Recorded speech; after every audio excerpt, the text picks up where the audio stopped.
Hello everybody, my name is Richard Michael Owen here at Owen Automotive, and today we're restoring this 1957 Jaguar XK150 fixed head coupe. Let's get into it.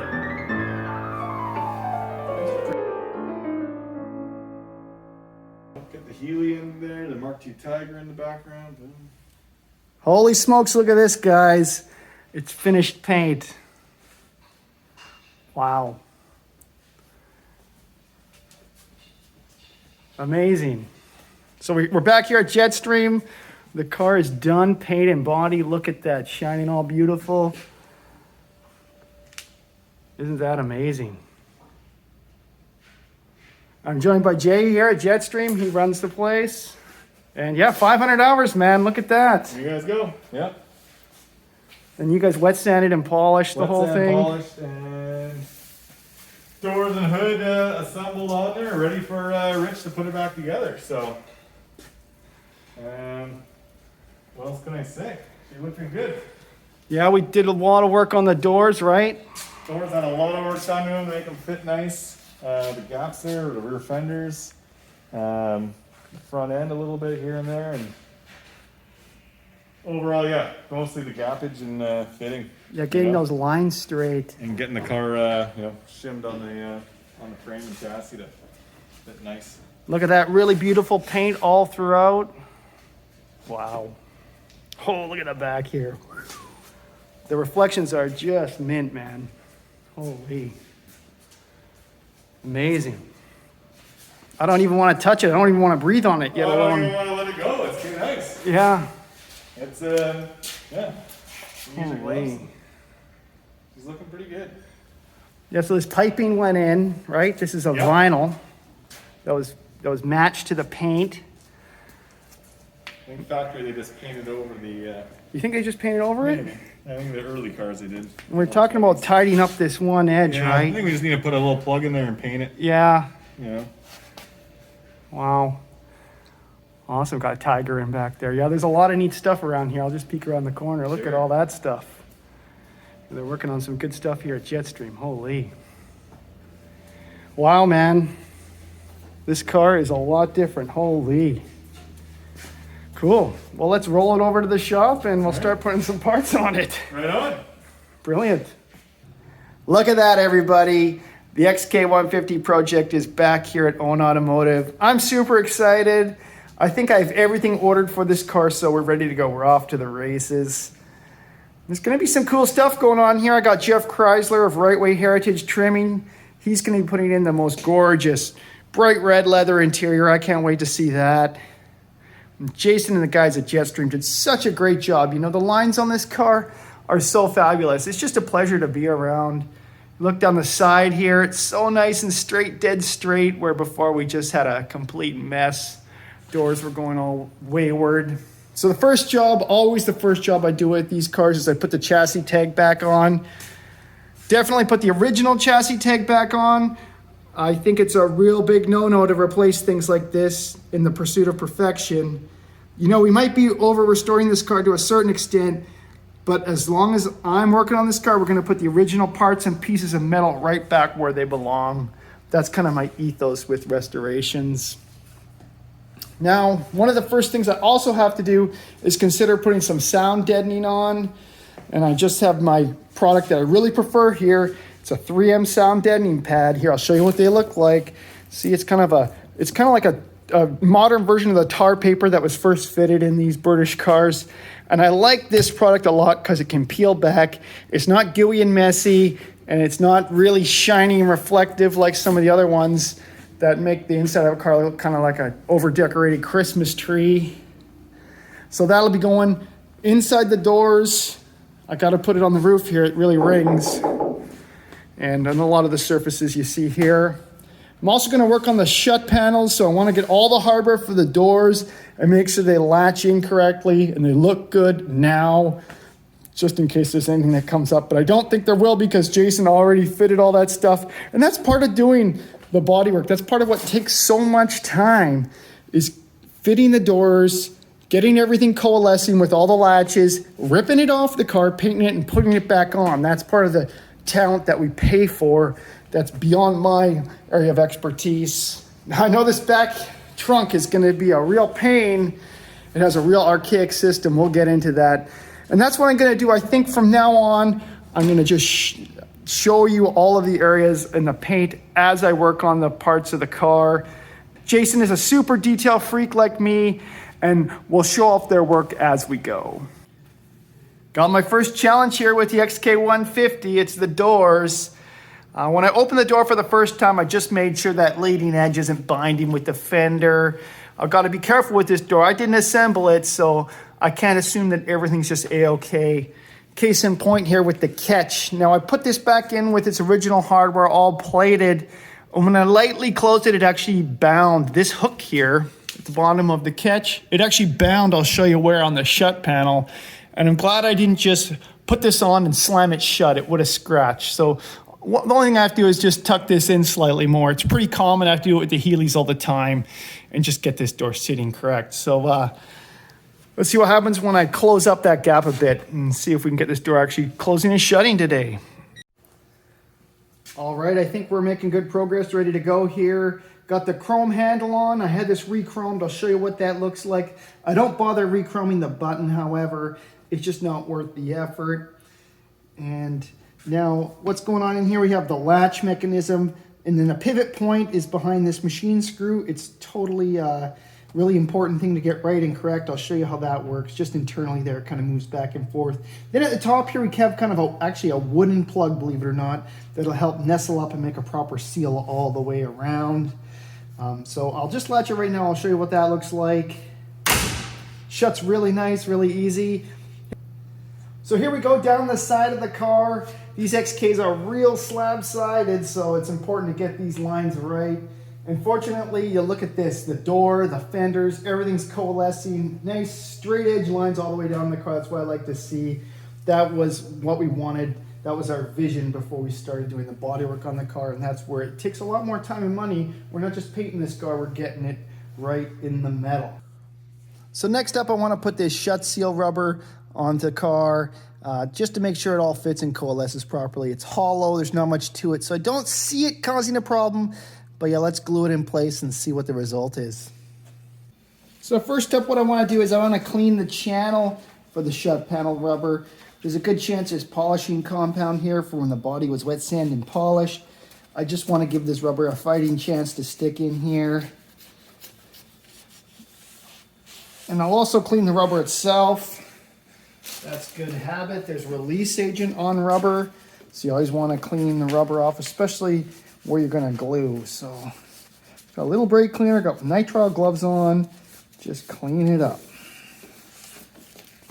Okay, next up, I got to be very quick about this step. I'm using weather strip adhesive from Worth. It's one of the better products they make. The thing about this weather strip adhesive is it sets up really quickly, so I have to essentially put it on and put the rubber in the groove as fast as I can. Now, it might have a tendency to move around, so I'm equipped with tape. I got my nylon pry tool. I'm going to try my best here. Let's see how this goes. Now, one reason why I like to put the glue in the channel is because I have less chance of getting glue everywhere.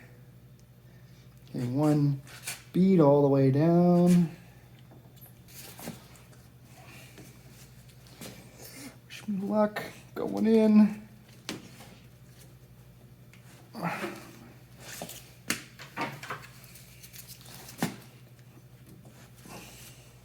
Really want to get it in this corner.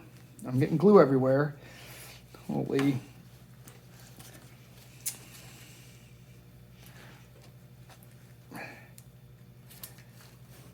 Yeah, that glue. It's a mess. The seal has to tuck in all the way, otherwise the door will not shut, especially right here. Okay, let's see what we got. There we go, it still shuts.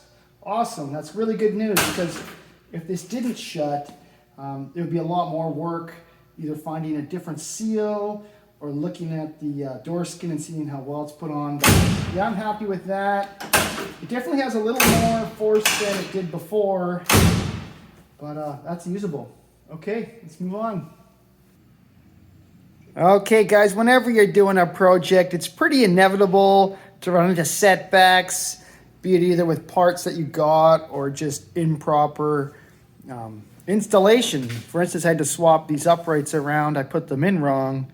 And in doing so, I actually found two very glaring problems with the ball joints. And I'll get into that. So the first thing was when I went to take the upright off, I noticed the upper ball joint taper wasn't seated and holding at all. And that's a real cause for concern. It was the same on both sides.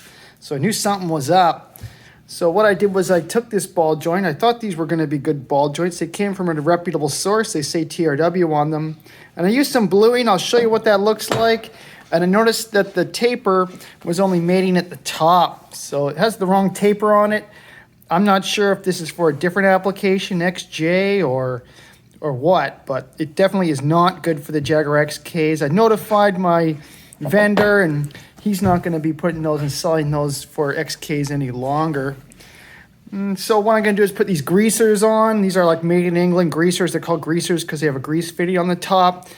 And these have the right taper. I used the bluing, and I made sure that they mate correctly. But then I noticed another thing. My boots for the bottom ball joint were ripped. And my dad said, that's no good. You have to look into that. And it turned out that my lower ball joints were no good either. Now, these might look the same, but one of these ball joints is absolutely and completely defective. The one on the left here, it doesn't have enough height. The taper doesn't get wide enough soon enough. And what that does is it puts the lower control arm far too close to the upright, creates a mess. It ripped my boot. It crushed all my hard work. And yeah, and now I'm making a mess of all my paint, so I can put in new lower ball joints that I had set all correctly before I painted on these uprights. So a little frustrating, these issues weren't really my fault. They were defective parts that were shipped to us and installed on the car. And it's a good thing I caught them, because I think not only is this a reliability issue, it's a safety issue as well. What would happen with these TRW units if I just put them back on the car is that they would start to wiggle and oval the hole at the top of the upright. It would create probably a nasty clunk, and then the taper in the upright would be screwed, and we'd be looking for all new parts, all new ball joints and uprights. So a lesson to be learned, definitely check tapers before they go on cars. And that goes for hubs and ball joints, whatever you're doing. Just make sure that they're the correct angle. All right, time to finally make some forward progress. Got those new ball joints upper and lower. And then last episode, you saw we have the new Coney Classic shock absorbers.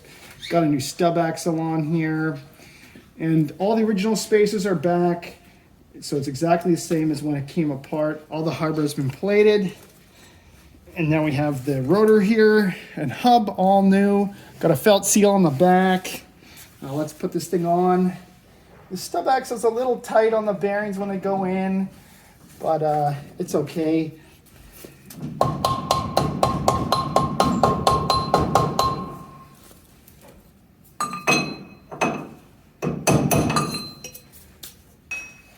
Got my D-washer to go down in there, slotted nut. The idea here is that I'm going to fully tighten it down, essentially locking the wheel bearings. Then we'll back it off and give it a little clearance. Getting close.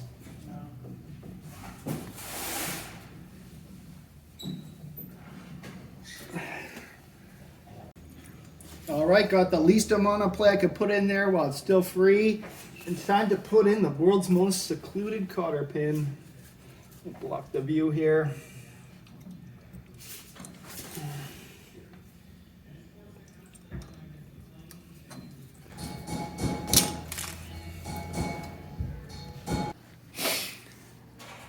Okay, everybody, I'm going to admit I'm not much of an upgrade guy, but when it came to the brakes for the XK150 project here, I made an exception. If you've seen the previous videos, the car already has a 5-speed in it, power steering, air conditioning. So I took some liberties with the brakes. What I have here is a 4-piston anodized aluminum caliper kit. And it's quite a nice, it's very much lighter than what we were replacing. Now, what we're replacing looks like this. And the factory service manual, you can see it here. It's kind of the first version of the Dunlop disc brake. with the round pad and the round carrier. There's the rear one for comparison. Now, I couldn't get wheel calipers for this. I couldn't even get pads for these. So when it boiled down to it, for almost the same price, I could move to this system, a lot lighter, upgraded. I like these units because they're black. They're black anodized, so they're not going to stand out. I don't have some inappropriate racing logo here or anything like that. And yeah, I think they're going to look great. So I'm going to put them on the car. I got to respect the centering. I have some shims available for that. Jaguar is really specific. I think they want it to be in the center of the aperture by about 10 thou. So yeah, let's put them on the car. Okay, I'm going to mount up one here and we'll do some measuring. I have the original bolts all CAD plated going back on, and put some lubricant on them, help preserve the finish. Okay, got a bit of an issue here. You can see I was measuring to see how centered the caliper is on the rotor. I don't know if you guys can see it there, but the caliper is way too far inward, and it's about 70 thou out. So I have to do a bunch of checking. I have to make sure that it's not my setup, it's not the rotor, or it's not the caliper. Something's going wrong here. Let's figure it out.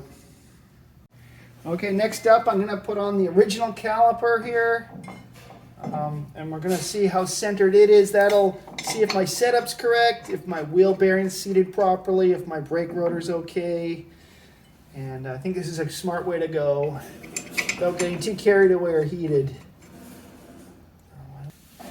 Okay, this caliper here, the original caliper, is really well centered. It's within just a few thousandths, so that tells me my wheel bearing's seated, my rotor's correct. I could actually just, without shims, snug this down and put it on safely, be within spec for Jaguar. So I think it's just a case of aftermarket crap. Yeah, we gotta start remachining the wheel here. I'm just gonna see what the other side looks like. Okay, I've done my homework. I'd really like to see these babies on there, but they're 70 thou out. I've measured both sides with a micrometer. Don't know if you can read that there. I got 78 thou on the left-hand side. So I got the same discrepancy on both sides. I fitted the original calipers. My setup's correct. So the next step here is I'm gonna work with Frank at S&G Barrett. He's really awesome. And we're gonna see what the solution is, whether it's machining this surface, how to go forward, and what the manufacturer wants us to do. I guess in the meanwhile, we'll work on the trunk, and through the magic of YouTube, this will be solved in no time. Okay, so next up, I want to deal with the trunk. I got the doors shutting nice, and now I want to do the dreaded trunk. Yes. So what do we got in front of me here? Well, I have some beautiful chrome. This has all been recently redone, and I kind of modified it a bit before it went to the chrome shop, so I'm hoping that fits pretty well. That's going to be the easy part. The hard part is going to be the catch mechanism. So it is a funny system that has these release stars, I call them, and it uses this cable system and this lever system. This is the actual button that'll go in. It'll spread these levers, and it'll push on all this wiring system and release these holds from some U-clamps here, which are at the bottom of the trunk. This is all the hardware. It's been CAD plated, and I just coated it with a light oil to preserve it. So we got lots of stuff that has to coalesce and go together, and I'll be a very happy man once all this is in the car and working. The reverse light's all part of this. I got the new gaskets. Got the rubber seal. I'll probably put that in last. I want to make sure it's latching correctly and in the right spot. Then we can put the seal in and determine if it's going to cause any binding. So yeah, I'm going to start putting this on the car. I'll show you what the trunk's like there. It's a ash-framed, steel-skinned panel. Kind of harkens back to a pre-war design. The XK120s actually had doors that were quite similar. Now, on the XK150, they skinned the trunk in steel because it's actually two parts. I'll show you. It has this interesting hump in the middle of the panel there, And that's only possible by using two pieces of steel and then leading in between. Can't lead aluminum. And so that's the reason why the XK150 has a steel skin trunk. Now this thing is really, really potent to rusting. It's just a bad design that holds water. Luckily this car is a California car, really super solid. So we were able just to refinish this trunk, but it would be a big process if we had to rip it all apart. And just before I put this on, I want to make one comment, and that's that I really enjoy the process here of taking all the pieces out like this, getting them all treated properly, then putting them right back where they belong. I get a lot of enjoyment out of this, and it can be frustrating when things don't go to plan, but just getting all the pieces, staying organized, and putting it all back together, it's like the best automotive jigsaw puzzle in the world. I love what I do, guys. Thanks for watching. Okay, getting started on this trunk. The first thing that had to go on was all this bright work, and it was pretty harrowing. I put it right on the paint and sealed it with silicone. I think it has a really awesome look. Of course, the previous installer rammed some coarse thread machine screws in there, and I just kept with their forward progress because I didn't want to mess with that too much.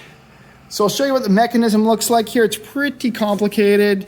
It has these star catches which rotate, and then when the trunk is going to be opened, the latch system pulls on these wires and releases the star catches on the latches. It's an old system. Let's see how this goes. I don't know.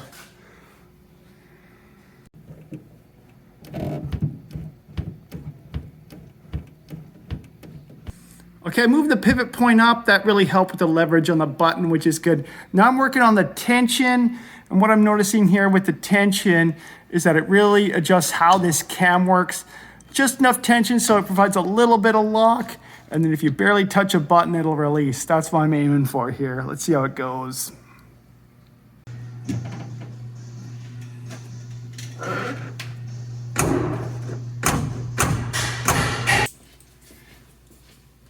Okay, I'm gonna move the striker bar more rearward and see if that side lock star will mate up a little better.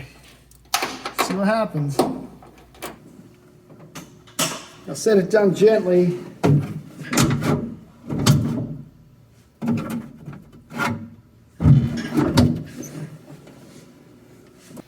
All right, super happy to have that trunk mechanism working. All those cables and those little star locks. Yeah, really sweet. Might have some fine adjustment. But next up, I want to get the seal in here. So there's a seal that runs down the inside of the lid. I'll show you what that looks like. It's kind of just a foam seal that crushes pretty easily. So we'll put that in and see if the trunk still closes. But before I do that, I just wanted to talk about the paint here. Okay, this is a real typical body shop thing to do, paint the inside of a panel black. I know that really we won't see this. It'll be covered by a trim panel. But in all actuality, I think Jaguar finished the car to this level and then painted the whole trunk area white. So a lot of the stuff that you see here, cables and these locks, would actually have white overspray on them. Hi everybody, okay, got that seal in there. I'll show you, just use some clamps and went all the way around. Took a bit of time and patience, but now the moment of truth. Let's see if this thing will shut. Seals tend to be a little oversized when they're new, and I don't know, I give a 50-50 chance with this one. Let's see what happens. Oh, it's tight.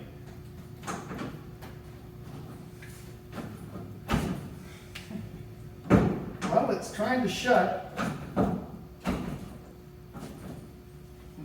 There it is, it's shut, but I have some adjustment to do. Holy.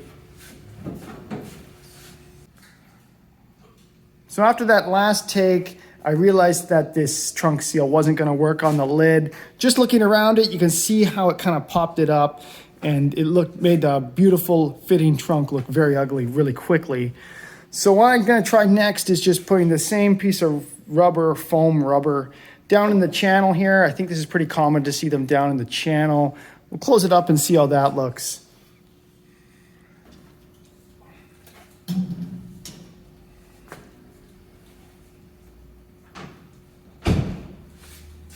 Okay, that's fitting a lot better. Holy. Having that seal in the gutter there, I think it's a good solution. The trunk's sitting nice. I just have to make some modifications around the corners because the seal doesn't really fit in the corners where it gets tight. Other than that, though, I think we can move forward. And so, yeah, the last step of this puzzle is here on the bench. It's this strut rod spring unit. This takes a lot of force and helps assist the trunk going up and down. It's sprung. I'll show you the action. It's pretty interesting. It can hold a lot of potential energy. I've heard of these things kicking so powerfully that they actually knock the user in the face. So this should be pretty interesting. It definitely torques down only on one side of the trunk, which I don't like. Look at that, got that big strut installed. Next, got to test out the performance. Now I was just reading up on this thing. It's actually an early design feature. Later cars use sprung hinges and a normal prop rod. Oh, it's springy.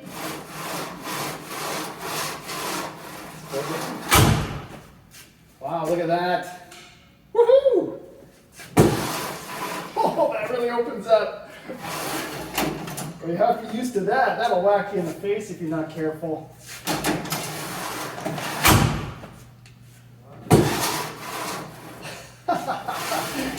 Woohoo! Okay, I'm done. Okay, well that does it for this episode of the Jaguar XK150. Got the rest of the chrome there on the trunk lid shining back at me. That was all refinished by Randy at Electro Shine here in Sydney, BC. And there you can see the reverse light with the Jaguar script in it. And nestled in under there is the license plate light. And I think there's actually a light that turns inward and lights the trunk space. Yeah, I'm really enjoying the way that this chrome is all coalescing. Got the big waste seal on there. Yeah, and this is just one small step of a very large project. We have a lot more to do. I'll show you all the parts I have on the shelf. Just a small selection of what still has to go on this car. We still have to receive the engine for machining too. So we got a lot of episodes in store if you want to follow along on this project. And we still have a couple things we have to address. You know, we're still looking at those brake calipers. Maybe we can find a replacement or modify them. That'll be in a future episode. And maybe we'll get a better trunk seal. Let's see. But yeah, well, that does it for this episode. As always, guys, thanks for watching. If you have any tips, tricks, comments, or trade secrets, I'd love to hear from you in the comments below. Okay, well, that's it. See you later, everybody. Bye-bye.